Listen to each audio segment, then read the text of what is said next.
general, but Islam and Muslims in particular.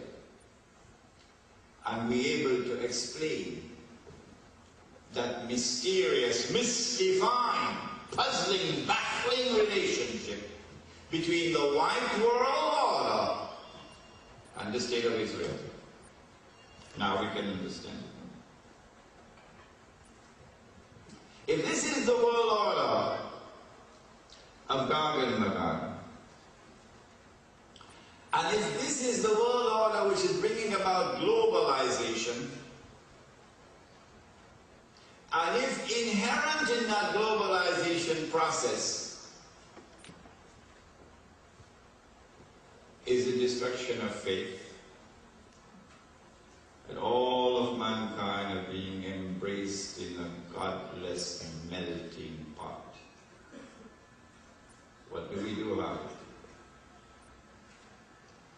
If we have enemies whose power is such that we cannot defeat them and destroy them, what do we do about it? If we know that this is part of the divine plan to send this evil storm through the world, what do we do about it? In the next lecture, which is Surah Al-Kahf in the modern age, you get the answer. But today we'll attempt to give a brief look at the answer. But before that, how long will this storm last? How long will these oppressors continue with their pitiless, merciless oppression, their corruption? They have corrupted the political process around the world. They have corrupted the economy around the world. They have corrupted the marketplace around the world. They have corrupted money. Money. The thing that you have in your pockets that you use to buy and sell, which today is made of paper. You got some in your pocket? Paper? Are we supposed to recognize that as money? Huh? Yeah. And tomorrow, of course, the paper is going to disappear. Huh? And then a new kind of money is going to come to replace it. Huh? And the new money is going to be invisible. You can't see it. What? Invisible money? And the new money is going to be intangible. You can't touch it. What are you talking about? Money I can't see, money I can't touch. Yeah?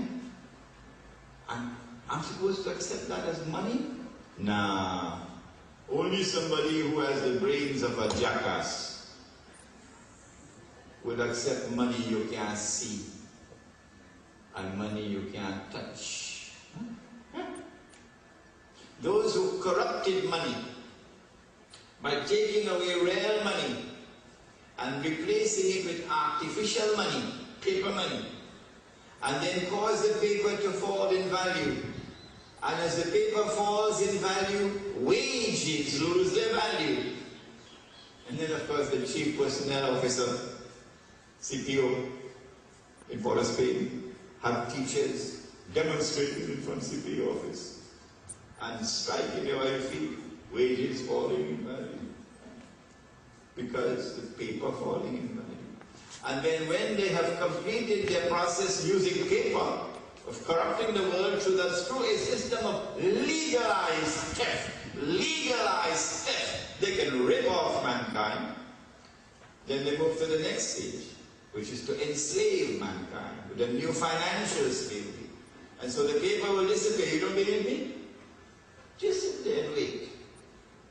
Darul Uloom, of course, has absolutely no knowledge about that. They are concerned with more important issues.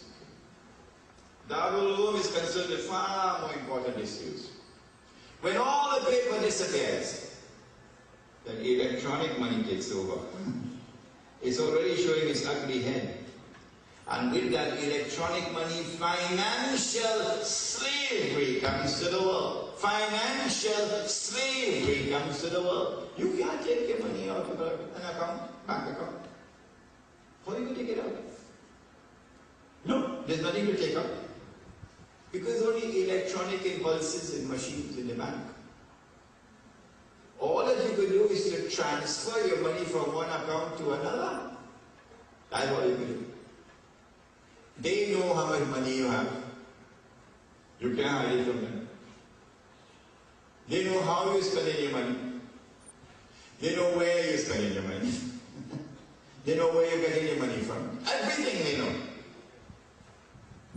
They could type in any amount of money they want to type in. And make any amount of money they want. Those who control the system. And they could wipe out your bank account if they want. Nobody to stop them. Who controls the banking system in the world? Your worst enemy, says the Quran, the Jew. Not all Jews are your enemies, incidentally. Not all. Those Jews who wage war on you because of your religion. They are your worst enemies in the Quran, says the Quran. And so they corrupt everything. A world in which sexual relationship is absolutely corrupted. And our young people now go on the internet with all the pornography and the videos with all the pornography. Our young people now begin to dress following others until eventually they're almost nude. Yeah. And then you have rapes all over the place. And society is collapsing. Everything falling apart. What is it that has hit us? This is Gog and Magog. The world order of Gog and Magog. When will it end? And how should we respond to it? Let us take the first subject. When will it end? There is a link between Dajjal, the Antichrist, and Gog and Magog. And it is not any kind of intellectual arrogance on our part when we say that only the Muslim who has the knowledge of the Quran and the sayings of the Blessed Prophet, alayhi salatu wasalam, only the Muslim can explain the subject of the Antichrist and his link with Gog and Magog.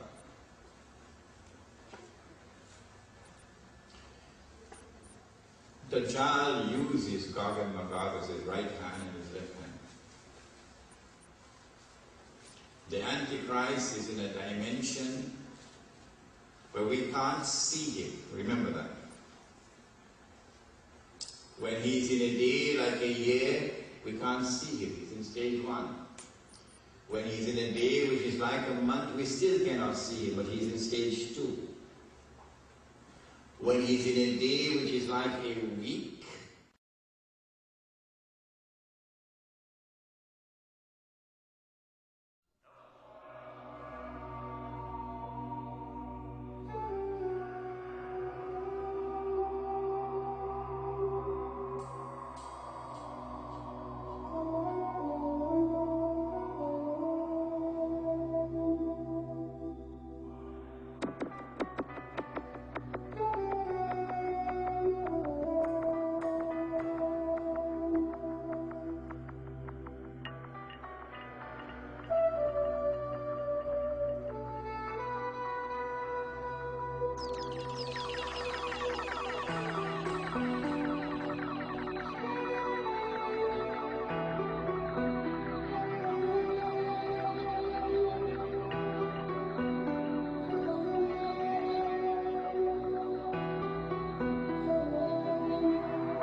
ومن آياته خلق السماوات والأرض واختلاف ألسنتكم وألوانكم إن في ذلك لآيات للعالمين